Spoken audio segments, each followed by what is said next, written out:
Gobierno considera que la alianza legislativa de oposición se debería a un revanchismo político. Presidente Daniel Noboa entregó 10.500 chalecos antibalas a la Policía Nacional. Gobierno de Joe Biden sancionó al presunto cabecilla de la organización delictiva Los Lobos, alias Pipo, bloqueando todos sus bienes en Estados Unidos. En lo internacional, en México murió la primera persona contagiada por el virus de la gripe aviar. En los deportes, el Comité Olímpico Ecuatoriano confirmó que Neisy Dajomes y Daniel Pintado llevarán la bandera nacional en los Juegos Olímpicos de París 2024.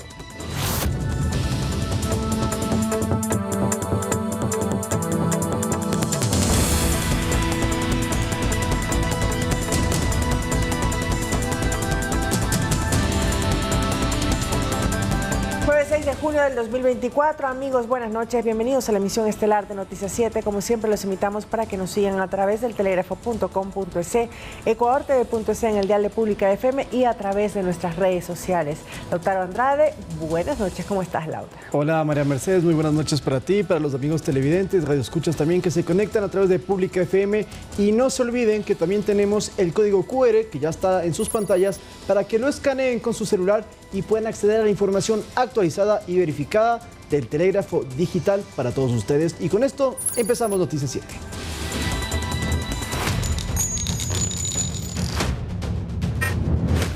Guerra contra el terrorismo.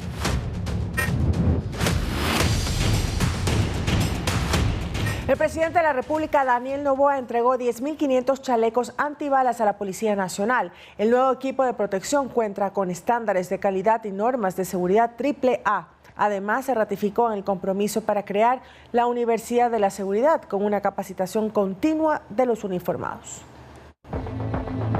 El cuartel modelo de la ciudad de Guayaquil fue el escenario de la entrega de 10.500 chalecos antibalas para los miembros de la Policía Nacional. Durante el acto, el presidente de la República, Daniel Noboa, enfatizó que el gobierno nacional continuará apoyando a las fuerzas del orden para combatir a grupos criminales y terroristas. Seguiremos firmes en nuestro objetivo de devolver la paz a las familias ecuatorianas. Fortaleceremos los operativos, las tareas de inteligencia y continuaremos equipando nuestras fuerzas de seguridad. Además, la ministra del Interior, Mónica Palencia, señaló que la policía será capacitada en forma continua para el cumplimiento de sus tareas. Tenemos ya aprobada la Universidad de la Seguridad que va a dar formación policial a nivel universitario con mucha fuerza. Pero no vamos a crecer solo en equipamiento. Como institución fortalecida vamos a crecer en el desarrollo de nuestros conocimientos, de nuestras capacidades frente al terrorismo, a la narcopolítica, al crimen organizado y en defensa de la institucionalidad del Ecuador. El nuevo equipo cuenta con estándares de calidad y seguridad AAA, los cuales facilitarán el accionar de los uniformados durante los operativos. Este tipo de equipos también nos salvan vidas. El día de ayer, señor presidente, mientras realizamos de la madrugada una intervención, un compañero policía fue disparado, perteneciente al GOE, y uno de esos chalecos le salvó la vida. La policía aprovechó la entrega de chalecos antibalas para convocar a la ciudadanía y trabajar en conjunto para apropiarse de los espacios públicos de cada barrio. Sofía Vintimilla, Noticias 7. Para el gobierno, la alianza legislativa de oposición se debería a un revanchismo político. El veto presidencial a una reforma judicial habría motivado a que la mayoría de la Asamblea vote en contra de los recientes proyectos que ha presentado el Ejecutivo. Pero, ¿qué es un veto presidencial? Lo abordamos dentro del siguiente reportaje.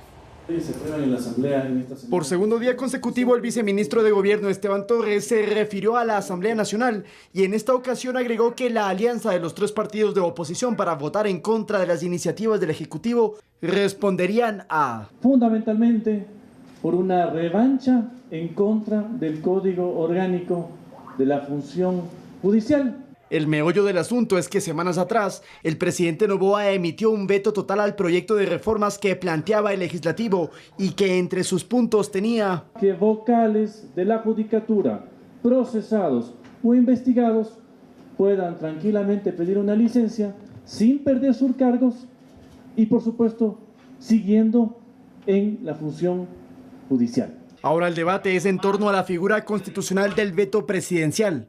Vamos a entenderlo mejor. Una facultad en su calidad de colegislador para vetar parcial, total o de manera constitucional los proyectos de ley aprobados por la Asamblea. Según el artículo 138 de la Constitución, un jefe de Estado puede vetar u objetar totalmente un proyecto de ley, lo que significa que no se aprueba y solo podrá volver a considerarse en un año. También está el veto parcial, cuando el mandatario entrega un texto alternativo en el que la Asamblea necesitaba 2/3 para que esto no se aplique. Sin embargo, la nueva mayoría legislativa aprobó recientemente una enmienda constitucional para reformar este punto. La bancada de la Revolución Ciudadana se opuso a su propia constitución, a la constitución de Montecristi, quitándole potestad al presidente en cuanto al veto parcial, para que no sean 92 votos, sino 70 votos los que reviertan el veto parcial del presidente. Desde la bancada de ADN también cuestionan la nueva alianza. Lamentablemente, no hemos conseguido los votos para una ley de seguridad nacional, se han opuesto por un revanchismo político y será la ciudadanía quienes juzguen a una asamblea que está cayendo en la vieja práctica política y terminará con una aceptación por los suelos como lo han hecho las asambleas pasadas. La ley de seguridad digital pretendía reforzar las acciones en contra de la extorsión, vacunadores y hackers, pero al no contar con votos suficientes, el proyecto se archivó. Lautaro Andrade Castro, Noticias 7. Asamblea Nacional. El Ejecutivo remitió a la Asamblea el segundo veto total a un proyecto de ley analizado y tramitado en este periodo legislativo. Se trata de una ley reformatoria que obligaba al gobierno central a entregar recursos a prefecturas, municipios y juntas parroquiales en los primeros 5 días de cada mes. También lo explicamos a continuación. Esta asignación de recursos debía darse sí o sí por mandato de la ley. A juicio del Ejecutivo, esta condicionalidad iba a poner en riesgo la estabilidad económica del país y jugaba con desfinanciar a otros sectores como seguridad, salud y educación. En el veto total, el presidente Daniel Noboa consideró que la Asamblea no tomó en cuenta la realidad de los ingresos en la cuenta fiscal, situación que podría acarrear un desfinanciamiento en el presupuesto general del Estado. Entender que el Estado es uno, no es que son entidades separadas, ni los municipios, ni las prefecturas, ni el Estado central. Y la responsabilidad que tenemos todos con las necesidades del país no puede dejarle al Estado cercenado en ingresos para cumplir con expectativas que muchas veces los GATS no la hacen. La ley reformatoria que fue vetada incluía de manera simultánea cambios en el Código Orgánico Monetario y Financiero, el Código de Planificación y Finanzas Públicas y la Ley de Régimen Tributario Interno. Esta iniciativa se aprobó el 7 de mayo pasado con 106 votos y se constituyó en la norma número 19 tramitada en este periodo legislativo. Al veto total a esta ley reformatoria se añade el veto también total al Código Orgánico de la Función Judicial. Nosotros, de hecho, la votación de la bancada de ADN fue un contundente no. El artículo 258 reformando el Código Judicial es totalmente fuera de contexto de lo que está viviendo el país. Ambas iniciativas quedan congeladas en su trámite y la Asamblea podrá analizarlas después de un año. Esto quiere decir que estos dos proyectos posiblemente sean tratados por los asambleístas que sean electos en los comicios generales de febrero de 2025. Javier Ceballos, Noticias 7. El Sistema de Atención a Privados de la Libertad, el SNAI, ratificó que el exasambleísta Pablo M. se encuentra en la cárcel de La Roca en Guayaquil. Esto ante rumores de que el procesado habría dejado el centro carcelario para ser enviado a un hospital. Desde tempranas horas de este jueves 6 de junio, en redes sociales circularon rumores sobre una posible salida del ex asambleísta Pablo M. de la cárcel de La Roca en Guayaquil, donde guarda prisión preventiva por el caso Purga. Según la publicación, el ex legislador estaría en una casa de salud privada. Sin embargo, horas más tarde, a través de un comunicado en el canal de difusión, el Sistema Integrado de Personas Privadas de Libertad informó: ante la información relacionada con Pablo M., este servicio de Estado confirma que la persona privada de libertad se encuentra en el Centro de Privación de Libertad Guayas número 3, en cumplimiento a lo dispuesto por las autoridades legales competentes. Pablo M. está recluido en la cárcel de La Roca desde marzo del 2024, tras ser detenido en un mega operativo en el marco de una investigación por presunta delincuencia organizada, que lo señala como líder de una estructura. Según Fiscalía, el ex asambleísta junto a la expresidenta de la Corte Provincial del Guayas, Fabiola G., habrían manipulado la justicia para obtener beneficios a cambio de fallos judiciales. Por ejemplo, en 2020, Pablo M. y su esposa interpusieron una acción en contra del Banco del Pacífico para decir que pagaron un préstamo haciendo uso de notas de crédito falsas. En este plan, el juez Reinaldo C. aceptó su pedido y recibieron $4 millones como indemnización. A cambio, el magistrado fue promovido de cargo por Fabiola G., que presidía la Corte del Guayas. La misma dinámica se habría dado en un proceso de presunto tráfico de tierras, pero esta vez a favor de Fausto A., primo del ex legislador. Según Fiscalía, Fausto A. se apropió de un terreno avalado en $200,000 en Durán por disposición de una jueza que tenía influencia de Pablo M. Además, Fiscalía sostiene que la estructura logró que Hugo G., también procesado en el caso Purga, llegue a la presidencia de la Corte del Guayas para mantener su poder. Sin embargo, este último renunció. El pasado miércoles, el juez Javier de la Cadena dispuso 30 días adicionales como parte de la instrucción fiscal. Concluido este tiempo, se deberá dar una audiencia preparatoria de juicio, donde el magistrado decidirá quién pasa a juicio y quién es sobreseído. Edison Saavedra, Noticias 7. La próxima semana está prevista la primera reunión con sectores sociales y de transporte sobre la focalización de los subsidios a los combustibles. Ecuador es uno de los pocos países de la región que aún cubre el costo de la gasolina. La focalización de los subsidios de combustible vuelve a la agenda nacional. Es uno de los compromisos dentro del acuerdo crediticio con el Fondo Monetario Internacional. Primero, en palabras técnicas, un subsidio. Es como una ayuda que da el Estado para no pagar completo el valor por galón de gasolina o diésel. Esto hace que nuestra gasolina esté entre las más baratas de toda la región. La focalización, en cambio, significa que le llegue el producto subsidiado a la gente que necesita. Por lo que se necesita implementar un modelo de control para que el cobro adicional sea a quienes más pueden pagarlo. El gobierno informó que desde el lunes habrá una reunión con organizaciones sociales, industriales, productivas y de transporte, porque este es un tema con opiniones a favor y en contra. Pero es también una arista geopolítica, porque en el resto de la región se han tomado decisiones similares sin importar las ideologías. Todos los otros países de México hacia Argentina han eliminado. Argentina los eliminó recientemente, Colombia los eliminó recientemente, Cuba los eliminó recientemente. El Ecuador gasta aproximadamente más de $600 millones por el subsidio de la gasolina Ecopaís y Extra. Pero de lo que se conoce, el subsidio al diésel no se tocaría. Todavía no se anuncia la hora ni el lugar para esta primera de diálogo en Quito. La CONAIE podrá asistir si así lo desea, según indicó el Ministerio de Gobierno. Lautaro Andrade Castro, Noticias 7. Los accidentes cardiovasculares, o conocidos como ACV, son la tercera causa de muerte en el Ecuador. Y para incrementar la calidad de respuesta a los pacientes, este jueves 6 de junio, el Ministerio de Salud firmó un acuerdo de cooperación para capacitar a los médicos de toda su red de salud a escala nacional para la atención oportuna de estos accidentes. Según los datos de la Organización Mundial de la Salud, OMS, los accidentes cerebrovasculares ACV afectan a 15 millones de personas al año, de las cuales un tercio fallece y otro tercio queda con diferentes grados de discapacidad. En el Ecuador es la tercera causa de muerte y el representante de la iniciativa Angels, Edwin Bocelli, explica cuáles enfermedades son las que inciden en su aparición. Normalmente afecta a pacientes de 60 años hacia arriba, pero cada vez vemos pacientes más jóvenes. Hoy vemos pacientes con hipertensión arterial y con diabetes que tienen 40 años. Cuando una persona sufre un accidente cardiovascular, se tiene una ventana de 60 minutos y en cuanto antes se reciba la atención, las secuelas se reducen considerablemente. Hoy tenemos el agrado de contar con 31 hospitales a nivel nacional que están justamente entrenados para manejar de manera correcta al paciente con accidente cerebrovascular. Este jueves 6 de junio, el Ministerio de Salud y la iniciativa Angels firmaron un acuerdo para capacitar a todo su personal de salud en atención a personas con accidentes cerebrovasculares. Tomo la decisión adecuada, tengo el personal adecuado, tengo los conocimientos correctos que me los da a través de esta certificación. Quizás sus consecuencias producto de esta patología o de esta enfermedad van a ser minimizadas y van a ser correctamente evaluadas. En la actualidad, los 11 hospitales de la Red Pública de Salud ya cuentan con la certificación ACV. Manuela Bedón, Noticias 7. El Consejo de Participación descalificó a 2 postulantes más del concurso para designar al nuevo defensor público. Con esto ya son 5 los aspirantes que salen del proceso. La jueza de la Corte Provincial de Pichincha, Inés Maritza Romero, es una de las ahora ex postulantes al concurso de defensor público.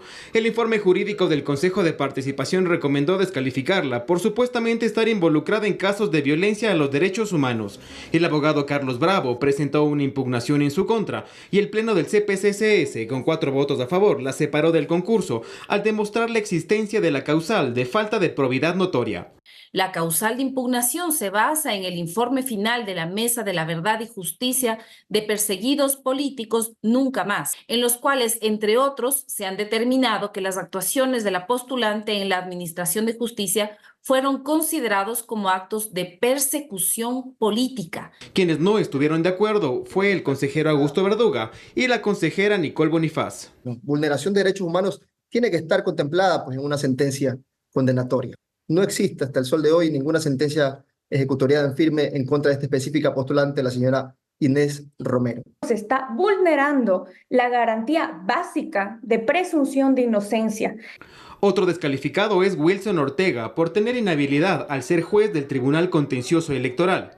Las y los consejeros y los jueces electorales que se encuentren en funciones no podrán presentarse a ningún concurso para otros cargos estatales. El desempeñarse el funcionario como juez titular del Tribunal Contencioso Electoral desde el 9 de noviembre del 2022, fecha anterior inclusive a la postulación del concurso, que fue desde el 14 al 25 de noviembre del 2022. Quien queda en el proceso es Ricardo Morales, a quien se lo involucra con el correísmo. Sin embargo, esto fue desmentido por el concursante. Edison Saavedra, Noticias 7. El presidente de la Corte Nacional de Justicia envió al Consejo de Participación la terna con los 3 candidatos para presidir el Consejo de la Judicatura. El nuevo aspirante es Mario Fabricio Godoy, quien reemplaza a Hugo Landívar, quien fue descalificado por no cumplir con el requisito de experiencia profesional que se necesitaba para ese cargo. Mario Godoy es abogado y ha ocupado cargos en la UAFE, Fiscalía, CNE, Asamblea Nacional, entre otras instituciones. Godoy también se suma a Telmo Molina y a Dunia Martínez, quienes postulan para ocupar la presidencia de la Judicatura, que recordemos actualmente está encargada a Álvaro Román tras la renuncia de Wilman Terán.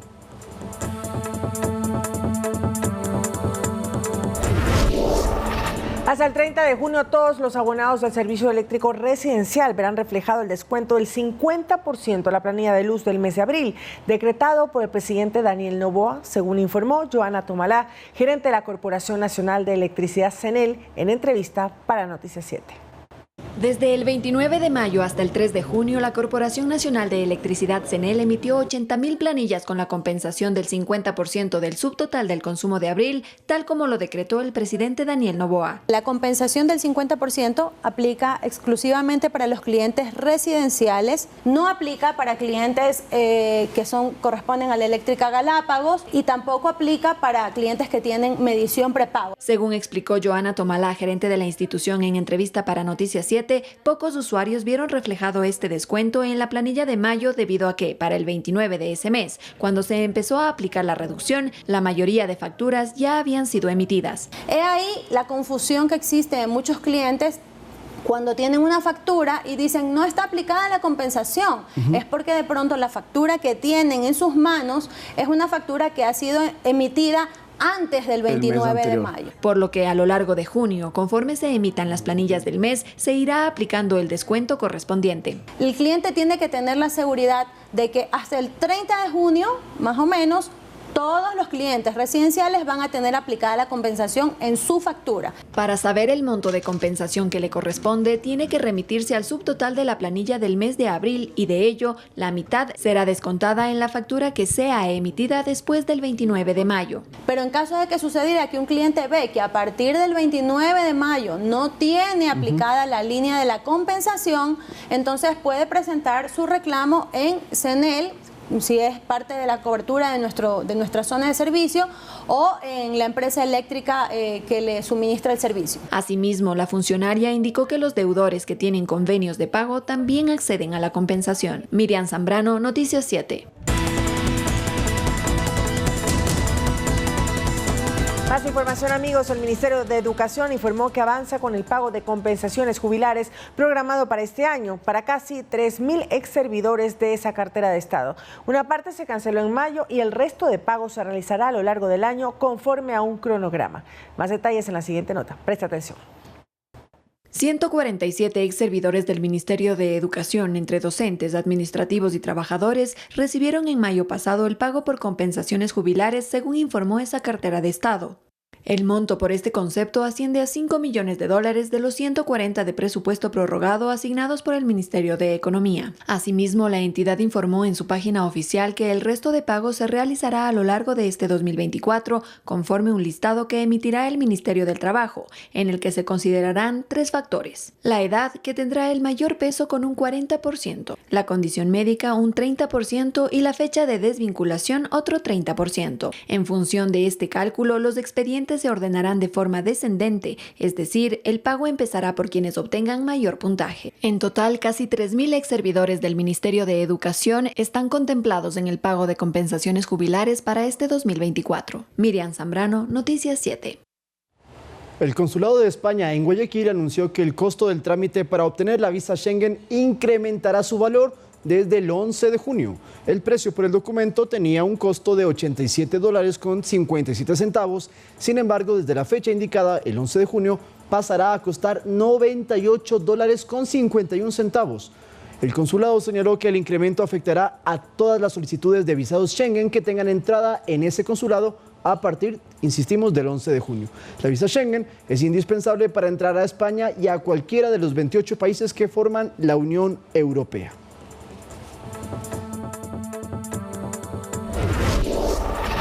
El bloque de seguridad ejecutó en Manta, Puerto Viejo, en la provincia de Manabí, 26 allanamientos en los cuales se aprehendieron a 27 personas por la sospecha de presunto cometimiento de los delitos de extorsión, pornografía infantil y tráfico de drogas.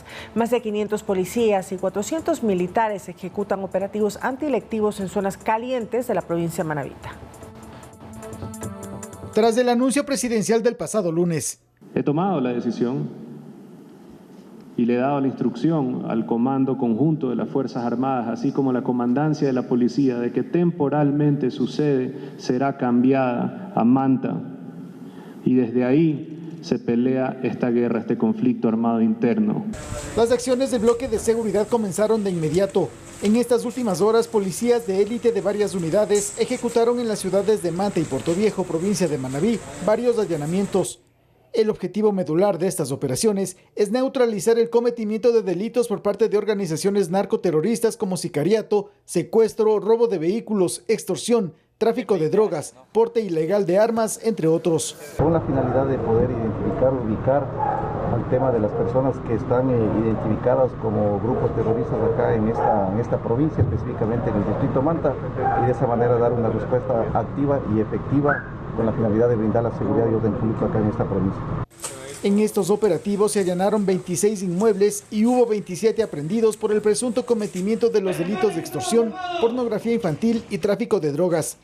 De los 27 aprehendidos, 15 tienen boleta de captura vigente y se decomisaron 3 armas de fuego, 15 celulares, 2 vehículos y 2 motos presumiblemente robadas y más de 3.000 gramos de droga. El tema del bloque de seguridad ha tenido una intervención activa, es por eso que ha existido un debilitamiento de los grupos terroristas, específicamente acá en esta provincia, y de esa manera se ha ocasionado el tema de que un grupo contrario al líder acá de los choneros específicamente existan este tipo de rivalidades que han gestionado el tema de las muertes violentas que se han suscitado acá en el Cantón Manta. Desde este miércoles a Manabí llegaron más de 500 policías para reforzar la seguridad y ejecutar operativos antidelictivos. A este contingente se suman más de 1.500 militares en toda la circunscripción de Manabí. De ese número, 400 complementan el trabajo de la policía en la realización de tareas de control antidelincuencial. Manabí, junto a Guayas, El Oro, Los Ríos, Santa Elena, Sucumbíos y Orellana están amparadas bajo el último estado de excepción, decretado por el gobierno el pasado 22 de mayo. A estas jurisdicciones se suma el cantón Ponce Enríquez en Azuay. Javier Ceballos, Noticias 7. Y atención con esto, porque la Oficina de Control de Activos Extranjeros del Departamento del Tesoro del Gobierno de los Estados Unidos sancionó al presunto cabecilla y líder de la organización narcodelictiva Los Lobos. Estamos hablando de Wilmer Giovanni Chavarri Abarre alias Pipo, quien por cierto se creía que estaba muerto, y se han bloqueado todos sus bienes que se encuentran en Estados Unidos. En un comunicado de la Embajada estadounidense en Ecuador expuso que el subsecretario del Tesoro para Terrorismo e Inteligencia Financiera, Brian Nelson, expresó lo siguiente, abro comillas: apoyamos firmemente al Ecuador en sus esfuerzos por combatir el narcotráfico y contrarrestar la amenaza de la violencia relacionada con las drogas. Ante esta decisión de gobierno estadounidense, el jefe de Estado Daniel Noboa publicó en su cuenta de X lo siguiente, abro comillas: Estados Unidos respalda nuestra lucha contra el terrorismo. Por años los terroristas han estado acostumbrados a hacer lo que les venga en gana. Hoy la historia es diferente. Hoy tienen un gobierno que los enfrenta y se siguen sumando aliados en esta lucha. Esta es una guerra de largo aliento, una que vamos a ganar, cierro comillas, es lo que manifestó el gobernante ecuatoriano. Es decir, María Mercedes, que el dinero de Pipo, que podría tener en Estados Unidos como lavado de activos, bloqueado totalmente, y se lo sigue investigando en qué país se podría encontrar el líder de los lobos. Seguimos informando, atención, porque cayeron 4 personas de una banda de estafadores que metían la idea pues, del premio de la lotería, especialmente a las personas adultas mayores. Se ubicaban cerca de las zonas financieras en la capital. Desde allí divisaban a las personas, especialmente de la tercera edad, que retiraban dinero, se acercaban y les ofrecían un billete de lotería que supuestamente tenía el premio mayor. Les indicaban que se habían ganado la lotería. Asimismo, les solicitaban una cierta cantidad de dinero para que les acompañen a retirar este premio y ofreciéndoles posterior retribuirles con una recompensa. Con el cuento del billete de lotería ganador estafaron a decenas de personas. La organización estaba conformada por 3 hombres y una mujer, la que se encargaba de acercarse a sus víctimas. 4 aprendidos que tienen varios antecedentes penales. Asimismo, como indicios asociativos, tenemos un vehículo retenido, 5 terminales móviles, $120 americanos en efectivo, una cartuchera utilizada como arma de juego y 5 soportes de papel que eran los boletos de lotería falsos. A pesar de que son modalidades que llevan varios años e incluso décadas en nuestro país, las personas siguen creyendo en el cuento de la lotería y también en la modalidad del cambiazo. Trate de evitar cualquier tipo de persona que se acerque a ustedes el rato que ustedes sacan dinero en efectivo. Tome precauciones. Si alguien se acerca y le ofrece el billete ganador o cambiarle un paquete de dinero, que siempre resulta ser falso. Decenas de personas han sido liberadas por la policía en los últimos días gracias a las fuerzas de investigación contra la extorsión que ha ejecutado varios operativos a escala nacional. Vamos a contarles más en el siguiente reportaje. El distrito Nueva Prosperina es uno de los sectores del noroeste de Guayaquil donde las bandas de secuestradores han hecho su centro de operaciones. Es por eso que la policía ha ejecutado varias intervenciones que han permitido liberar a personas que las tenían encerradas en viviendas que estaban convertidas en guaridas, las mismas que fueron destruidas por los uniformados.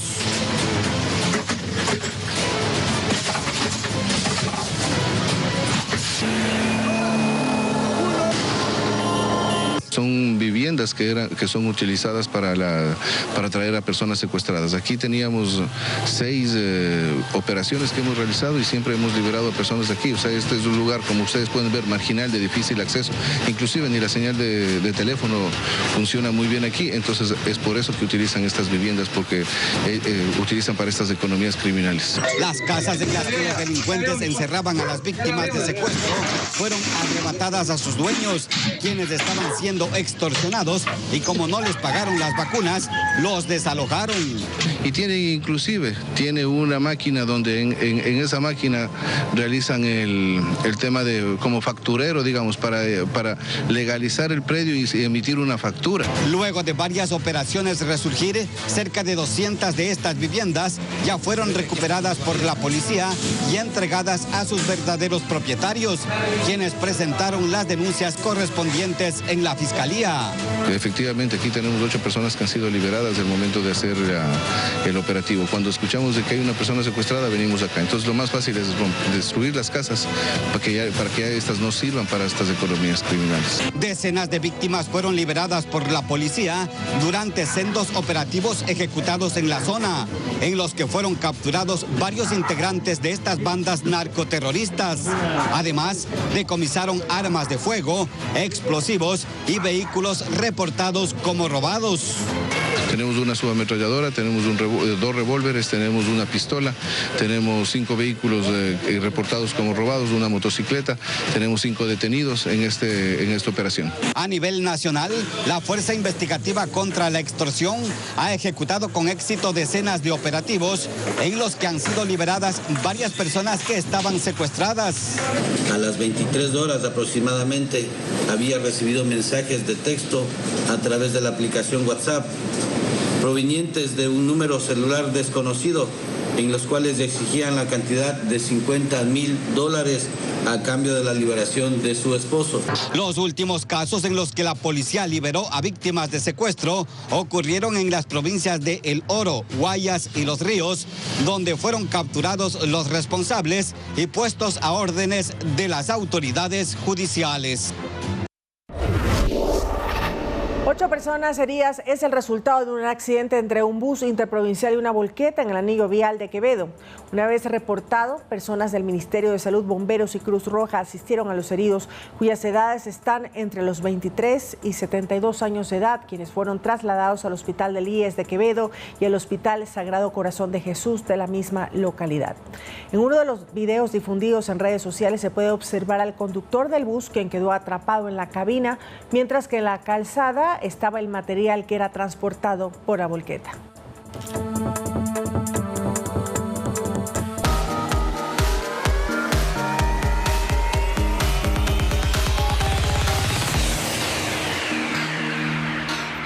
Buenas noticias, porque en Quito se habilitó una ruta denominada Sendero Seguro que conecta a la Basílica del Voto Nacional con el Parque Ichimbía.